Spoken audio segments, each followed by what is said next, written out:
আজকে আমরা static data structure এবং ডাইনামিক ডাটা স্ট্রাকচারের মধ্যে ডিফারেন্সগুলো দেখব।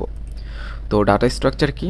ডাটা স্ট্রাকচার হলো আমাদের ডাটাগুলো বা আমরা যে সকল ডাটা নিয়ে কাজ করব সেগুলোকে স্টোরিং এবং অর্গানাইজ করার একটা কি এফিশিয়েন্ট ওয়ে। তো এই যে ডাটাগুলোকে যে স্টোরিং এবং অর্গানাইজ করতে হবে এফিশিয়েন্টলি, সেগুলো করার জন্য আমরা কি করে থাকি? বিভিন্ন ধরনের অপারেশন পারফর্ম করে থাকি ডাটাগুলোর ওপর। তো এই মানে যে অপারেশনগুলো আমরা পারফর্ম করব, সেই অপারেশনগুলো কি হতে হবে? লেস টাইমে এক্সিকিউট হতে হবে এবং যাতে করে আমাদের পুরো কোডটার জন্য কি লাগে? মেমোরি খুব কম লেগে থাকে। তো ডাটা স্ট্রাকচার আমাদের কি করে? এই ফ্লেক্সিবিলিটি প্রোভাইড করে যে আমরা কিভাবে কম মেমোরি এবং কম টাইমে আমাদের কোডগুলোকে এক্সিকিউট করে আমাদের ডাটাগুলোকে স্টোর এবং অর্গানাইজ করতে পারি। তো মেমোরি অ্যালোকেশনের ভিত্তিতে আমরা আবার ডাটা স্ট্রাকচারকে দুই ভাগে ভাগ করতে পারি। একটা হলো স্ট্যাটিক ডাটা স্ট্রাকচার, আর একটা হলো ডাইনামিক ডাটা স্ট্রাকচার। তো আমরা দেখে নিব যে স্ট্যাটিক ডাটা স্ট্রাকচার কি। স্ট্যাটিক ডাটা স্ট্রাকচার হলো এমন ধরনের ডাটা স্ট্রাকচার যেখানে আপনার মেমোরি ফিক্স থাকবে, অর্থাৎ আপনার কোডগুলোর জন্য যে মেমোরিটা সেটা ফিক্স থাকবে। The content of the data structure can be modified but without changing the memory space allocated to it.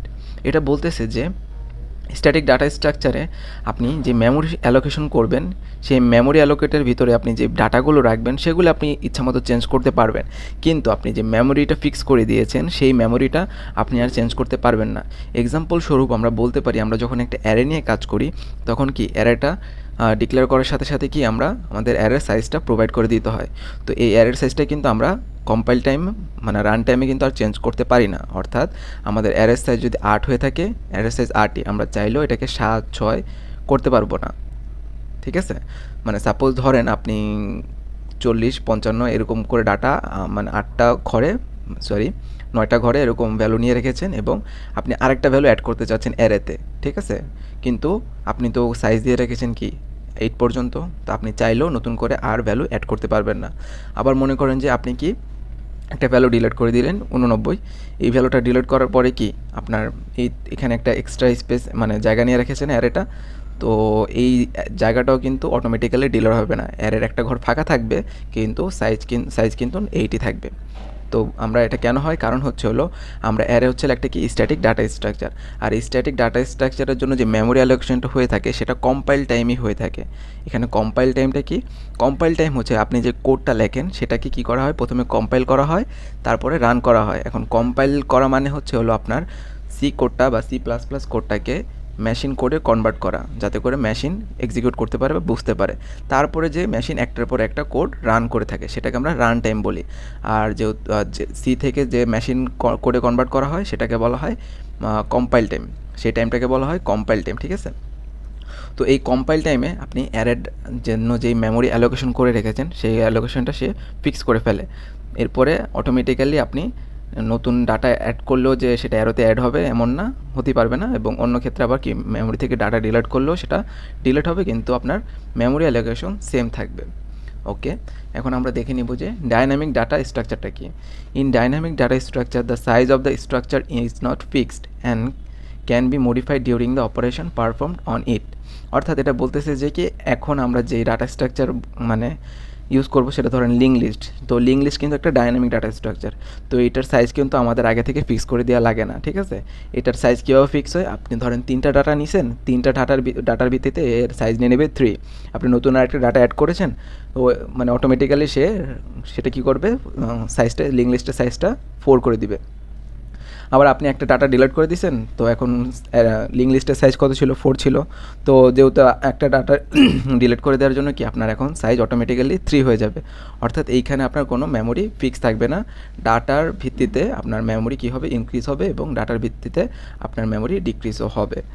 তো এটা কীভাবে পসিবল? এর কারণ হলো আমরা যে সকল ডাইনামিক ডাটা স্ট্রাকচার ইউজ করি সেগুলো কম্পাইল টাইমে তার মেমোরি অ্যালোকেট করে না। ঠিক আছে? এগুলি কি করে? এগুলি রান টাইমে যে তার মেমোরি অ্যালোকেশন ফুলফিল করে। কম্পাইল টাইমে সে কী করে? এখন মানে যেহেতু মেমোরি অ্যালোকেশন করে না, সেহেতু রান টাইমে কম্পিউটারের একটা নিজস্ব ফ্লেক্সিবিলিটি থাকে যে সাইজটা কত হবে কোডের ভিত্তিতে সে দেখে সে কী করে সাইজটা প্রোভাইড করে থাকে লিঙ্ক লিস্ট বা ডাইনামিক ডাটা স্ট্রাকচারকে। তো এই ছিল ডাইনামিক ডাটা স্ট্রাকচার। এখন আমরা আসলে দেখি যে কি ডাইনামিক ডাটা স্ট্রাকচার এবং স্ট্যাটিক ডাটা স্ট্রাকচারের মধ্যে ডিফারেন্স। তো স্ট্যাটিক ডাটা স্ট্রাকচার আমরা অলরেডি দেখেছি যে কি মেমোরি আপনার শুরুতেই ফিক্স করে দেওয়া লাগে। আপনি যখন কোড করবেন তখনই আপনার মেমোরি ফিক্স করে দিতে হবে, নাহলে কম্পাইল টাইমে আপনি ইরর খাবেন। ঠিক আছে? তো ইরর কেন হবে? কারণ যে সকল স্ট্যাটিক ডাটা স্ট্রাকচার আছে সেগুলি কম্পাইল টাইম অটোমেটিক্যালি আপনার চেক আউট করে যে আপনার স্ট্যাটিক ডাটা স্ট্রাকচারগুলোর কি মেমোরি প্রোভাইড করা হয়েছে কি না, না হলে সেটা প্রোভাইড করতে হয়।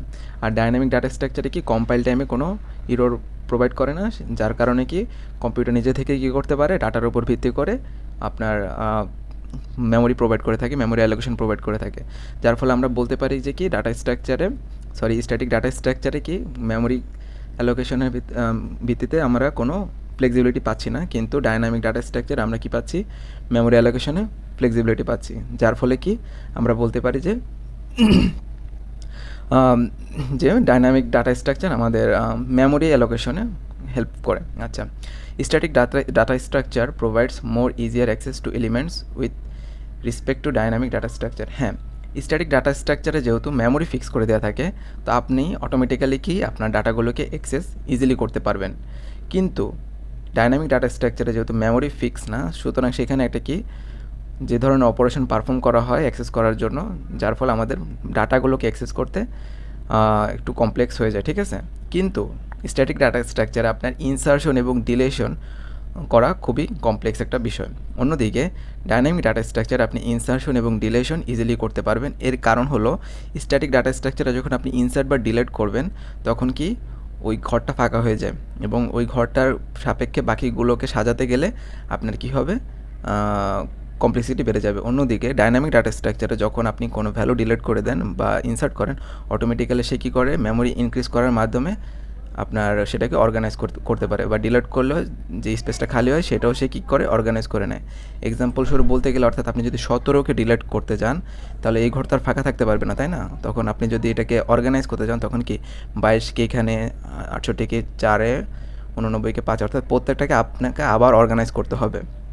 ঠিক আছে? অন্যদিকে আপনি যদি লিঙ্ক লিস্ট থেকে ধরেন বিকে ডিলিট করে দেন, সেই ক্ষেত্রে কিন্তু অটোমেটিক্যালি এর সাইজ 3 হয়ে যাবে, আর সাইজ 3 হওয়ার মানে হচ্ছিল এরপর অটোমেটিক্যালি সি কানেক্টেড হয়ে যাওয়া। তো এই ছিল ডাইনামিক এবং স্ট্যাটিক ডাটা স্ট্রাকচারের মধ্যে ডিফারেন্সগুলো। আশা করি বুঝতে পেরে